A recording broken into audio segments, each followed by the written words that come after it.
सर्वात मोठं सुख काय असतं माहिती आहे का? जेव्हा असे जे प्राणी असतात ना, तेव्हा मनसोक्त जेव्हा पाहिजे तेव्हा पाणी पितात. आता मी असे नसलो असतो आणि माझ्या लक्ष्मीला तहान लागली असती, तर तिनं जोपर्यंत मी येत नाही तोपर्यंत तिनं तशीच थांबली असती. हेच खरंच सुख आहे. ऑटोमॅटिक पाण्याचं खूप सारे प्रश्न विचारतात. ते ऑटोमॅटिक पाणी कसं आहे, पाणी कसं आहे. सोपं आहे.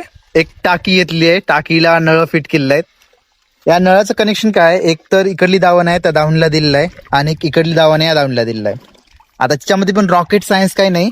हे ना कुठं पण तुम्हाला हार्डवेअर दुकानात भेटतं. याला लेवल वॉल म्हणतात इंग्लिशमध्ये, मराठीमध्ये याला फुटबॉल म्हणतात. ढोबळी भाषेमध्ये म्हणायचं की पाणी लेवल करण्यासाठी, वॉटर लेवल आलं की वॉल बंद करायचं, असं एक पाहिजे म्हणायचं.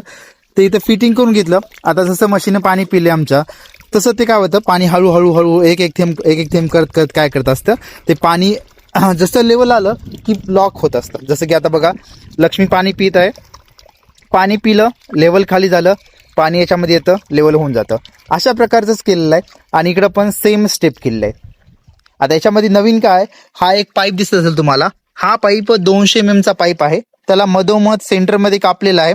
सेंटरमध्ये कापून अर्धा पाईप इकडे लावलेला आहे आणि अर्धा पाईप तिकडे लावलेला आहे. हे कशासाठी? कारण की सिमेंटचं केलं असतं पण सिमेंटचं तेवढं लेवल येत नाहीये. त्यामुळं पाईपचं कसं आहे की लेवल पण आलं असतं आणि स्मूथनेस पण येते.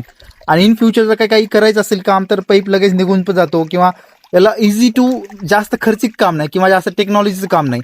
सिमटाला खूप जास्त त्याला लेवल करणं, पॉलिश करणं हे खूप अवघड झालं असतं. त्यामुळे इथं पाईपाच लावलेला आहे. बहुतेक तुम्हाला समजलं असेल की ऑटोमॅटिक पाण्याचं कसं आहे. मला भरपूर सारे क्वेश्चन येत होते की सर ऑटोमॅटिक पाणी कसं करायचं, काय करायचं. काही जास्त अवघड नाही. आणखी वाटलंच तर 1-2 व्हिडिओ करतील त्याच्यामध्ये आणि तुम्हाला समजून सांगण्यात येईल की कसं करायचं ऑटोमॅटिक पाण्याचं.